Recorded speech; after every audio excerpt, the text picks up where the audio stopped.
Every journey begins.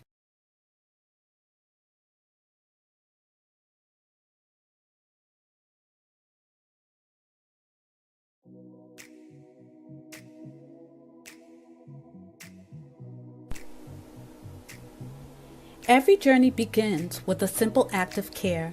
For Quest to Unite Africa, that journey started with something simple: a mother, a newborn, and a promise that no life would be forgotten. We did not begin with buildings, we began with people. We packed mother newborn kits with our own hands because real change starts where the need is greatest. Those kids traveled farther than we imagined, and they opened our eyes to a deeper truth. Aid saves lives, but infrastructure saves generations. So we grew. Together with donors, volunteers, and partners, we sent a medical container to Burkina Faso. Not just supplies, but hope. Not just boxes, but proof that when a community comes together, healing moves across borders. That moment changed us because we realized something powerful. We weren't just delivering help, we were building a future. Now the journey continues. The next chapter is bigger than a shipment, bigger than a campaign. We are raising funds to build a state-of-the-art hospital, a place where mothers can give birth safely, where families can find care close to home, and where communities can grow stronger for generations to come. This hospital is not just a structure, it's a promise. A promise that healthcare will no longer be temporary. A promise that dignity will have a permanent home. And just like every step before, we cannot do this alone. Every gift, every brick, every name placed on the founder path becomes part of a story that began with compassion and is growing into legacy. It helps us move from emergency aid to lasting healing, from containers to care that never leaves, from vision to reality. Join us, stand with us, help us build a hospital that will serve generations, moving healthcare into action. Visit Q2UA.org today.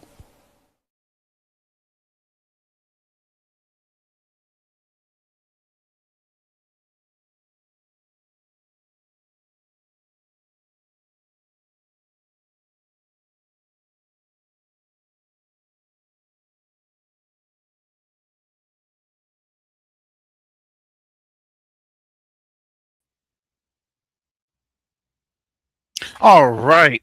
Shalom and salama. Shalom and salama. Yeah, I wanted to do this little impromptu because honestly, I didn't think I was going to be able to get on up and get this done today. Haven't been on here in a while. Looks like about a little over a month. So I apologize for that when a lot of things have been going on in the background to support these different projects and initiatives and endeavors there on the African continent. So right now, we are. I'll have to see what is going on with our project over in Ghana after I discuss things with the king. So I should have some updates on that. Just praying for the Most High's favor, as always.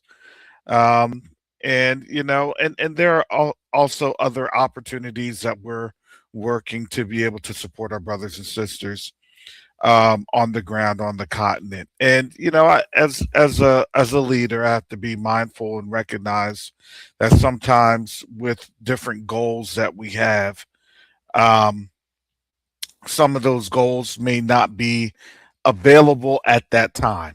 And, um, I'm going to try to do my best to always put forth those goals. I pray that they pan out. If they don't pan out, then the Most High will allow us to pivot and shift to other opportunities. So when I say that, today is it's still early in the day.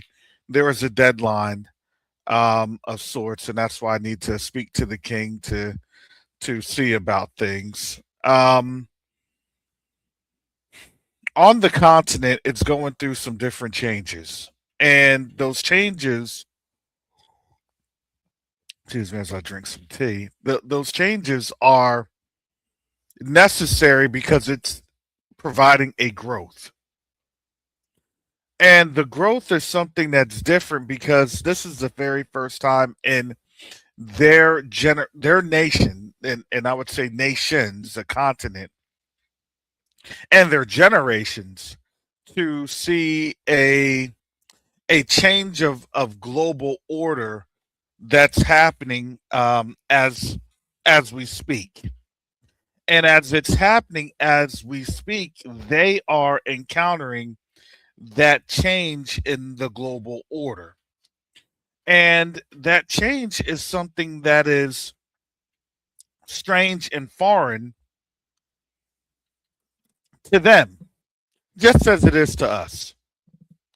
And in the background, as I work with folks that may not necessarily share the same vision, because I do work with people that do not share the vision of the continent the way that most of us do. And it's not to disparage or demean or dehumanize anyone, but everyone has had some sort of a negative connotation when it came and when it has come to the continent and doing business. Now, I do take all those to note, and I have been able to spot on out and verify some things. I do go through stringent verification. I like to triangulate in different processes to make sure that what is said and what is being delivered. And that's the prudence and the wisdom and discernment that we must have as we look at these different endeavors. Now, in terms of the hospital project initiative, the request was 400,000, and I didn't give an open, or it was basically open ended. It was open ended, but we did give and have a an arbitrary, and I'm not going to say arbitrary, but it was discussed because there are people, villagers, farmers that are over in the eastern region that are waiting and have been waiting for this transaction to occur. And, one of the things that I have to look at, and that's just my faith, my walk, it's humility.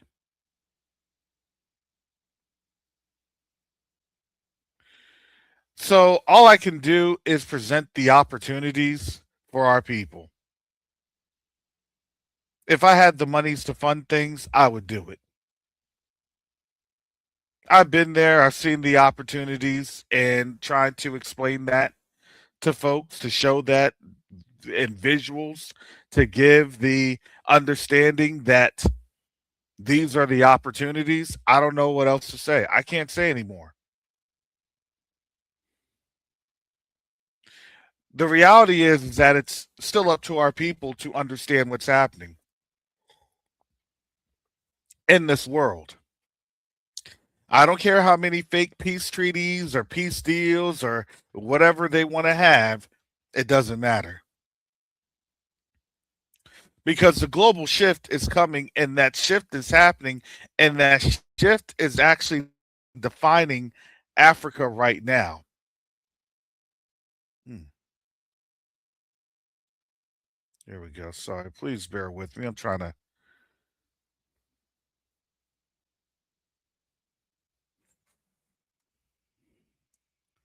share this.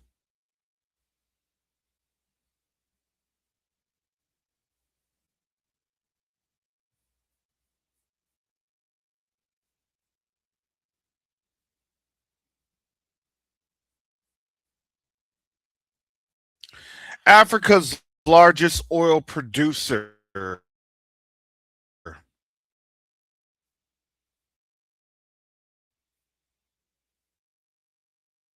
right, let me get this in the frame. Shout out to brother ASAP for sharing this. Africa's oil, Africa's largest oil producer intends to beat countries like the U.S. and Iran with the world's most ambitious grassroots refinery pipeline. Nigeria Nigeria's refining sector has disclosed plans for tremendous growth, with the country mapping out strategies to increase its refining by the end of 2030 with the construction of 24 new refineries. And let me tell you, here in the United States, I think the capacity is about 12 million barrels of in terms of, I think the global capacity is about 20. Trying to think about the capacity. It's like around maybe 200 million barrels a day, if I'm not mistaken. Let me make sure I get my global oil output per day, per day.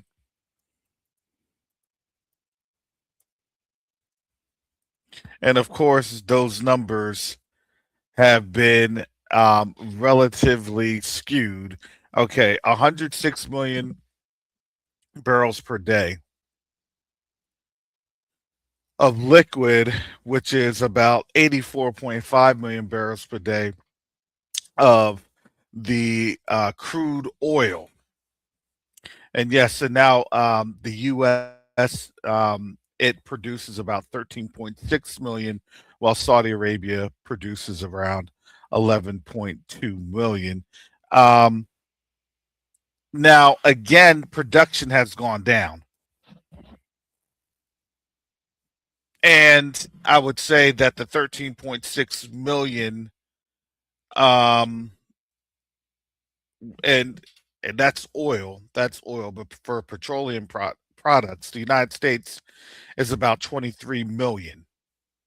So, being able to have about 2.64 million barrels per day, um, it it allows for revenue to occur, but it also provides more of a stake in a capacity globally that's dwindling.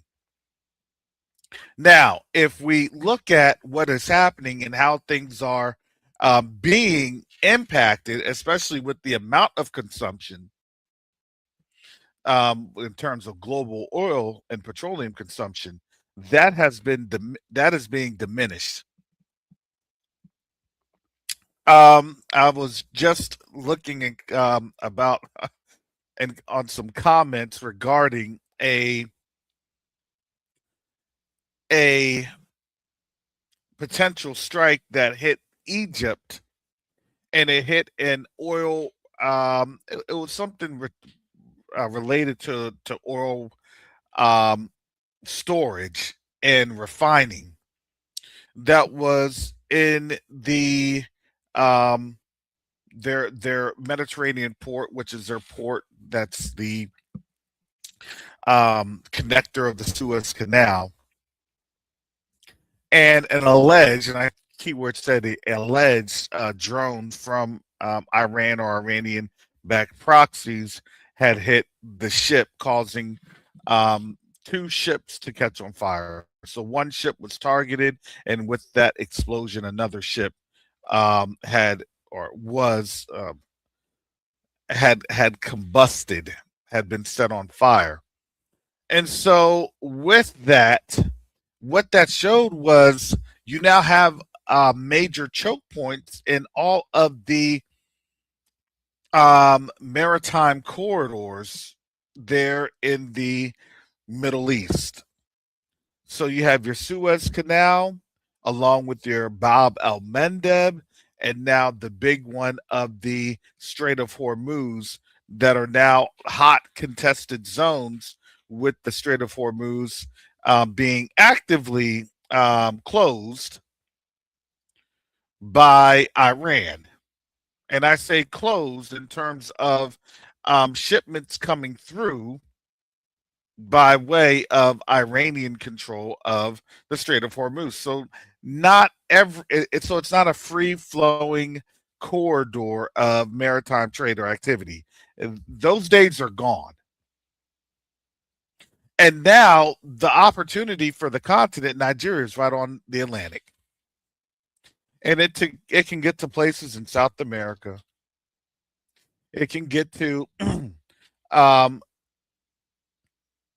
North Africa. It can get to the Indian Ocean, Asia. There's a global market that's there. It may take a little bit of time to reach, but it can get there nonetheless.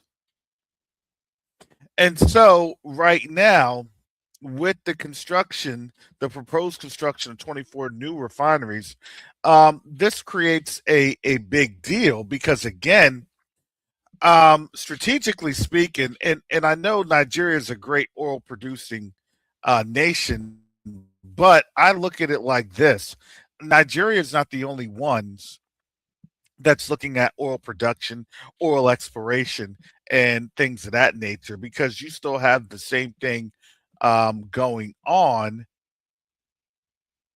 in places like Ghana, Togo, Benin, Ivory Coast, right there on the Gulf of Guinea, right there on the Atlantic Ocean, that that they have pockets of oil. They have deep sea exploration and things of that nature. So just to give a couple of the highlights here, the projection comes from the Industrial Info Resources, which stated that continued investment in both new and existing refining facilities have the potential to transform stream oil sector and diminish the country's longstanding dependency on imported petroleum products. So what that actually does is, not only can they have the petroleum capacity, but also then begin to export those excess um, oil revenues. So basically, down in this article, the projects are intended to place Nigeria far ahead of other significant refining markets such as the United States and Iran, with which each have 11 refineries if they are finished by 2031. And they say if they are finished because you have a worldwide disruption that is going on. And Nigeria is able to sit outside of the geographic um, restrictions, per se, that the Middle East is embroiled in. And what does that mean? That doesn't just mean that, I'm highlighting the oil, but this is also for commerce and trade throughout Africa. Because when your energy is sustained, then your production is sustained in other businesses. And as those businesses have sustained production, then the value of those businesses go up. The cost doesn't have to go up. The cost can actually relatively stay the same. But on the scale of the world economy, that then begins to create parity amongst other nations. And one thing that Africa has had throughout the past has always been an artificial destruction of its currency. The valuation is always a 10%, 150, 300% valuation compared to Western currencies. And they do that for a reason. They do that to ensure that economic trade is always out of balance. They do that to ensure that financial resiliency is always diminished on the global scale. These foreign policies affect these other countries. And these other countries are now realizing that this is their opportunity to be able to grow, to be able to sustain, to be able to build with a lessened impact from the systemic and systematic disruptions.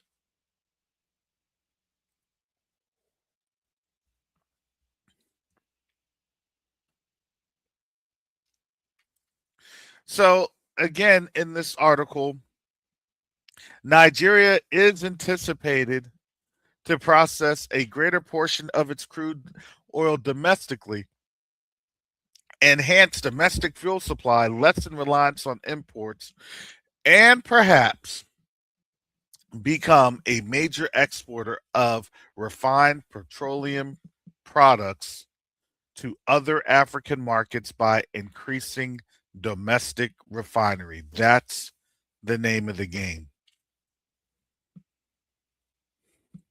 Because when West Africa is able to do business, all of Africa is able to do business. You know, a lot of people take for granted a lot of the resources and minerals that come from out of West Africa and Africa in general.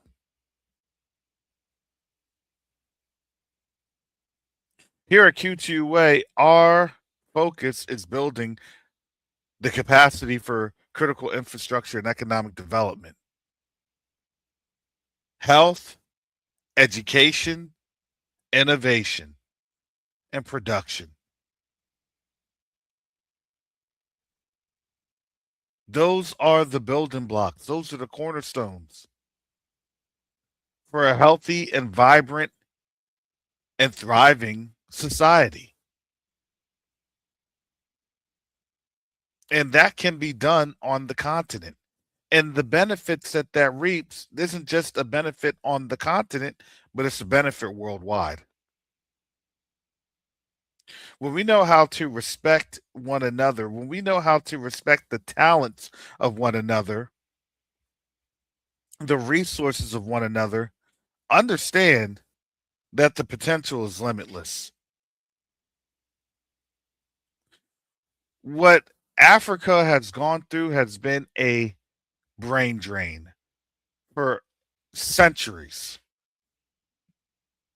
And they've known that, they've realized that, they understand that, they know who has invented and has thrived in those inventions.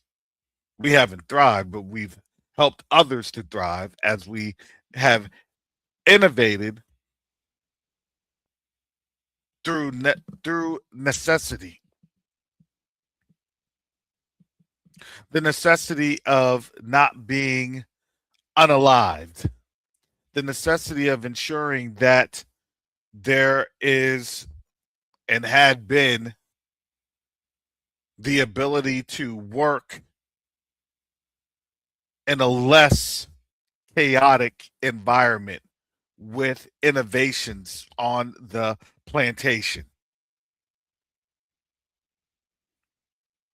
Afterwards, being able to create inventions that would help to facilitate and ease the use of different productions. But those innovations were not given the proper credit to whom the credit was due. And over the course of many of our lifetimes, especially within the recent years, we've come to find out that a large majority of inventions that we come to take for granted, especially I do in Florida with AC, most of us around the world do with stoplights. The convention may be different in terms of the color schemes, but the premise is the same. With different type of respirators and respiratory devices, Garrett Morgan pioneered that one, to open heart and heart transplant surgeries. We've done it all. So imagine what we can do with our brothers and sisters on the continent with the resources that they are able to possess.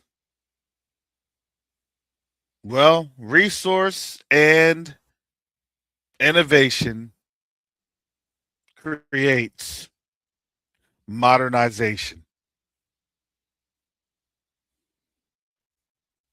Modernization creates capital gains. Capital gains creates influence. Influence creates power. You see the dynamic.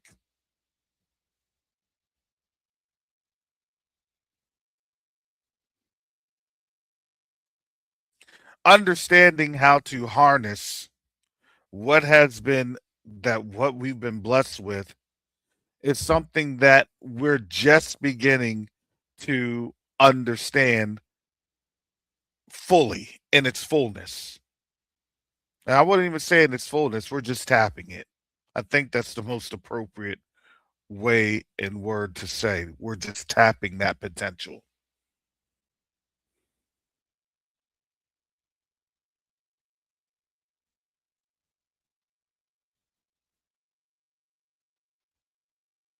So, again, I am excited about the future of where the continent is going. They still, and we still, we're all growing. We're still understanding one another. We're still learning how to cooperate with one another. But this is why we say for these projects, for these programs, for the ability to even come on here, your support at Q2UA.org is vital and essential. It's about building these relationships one project at a time.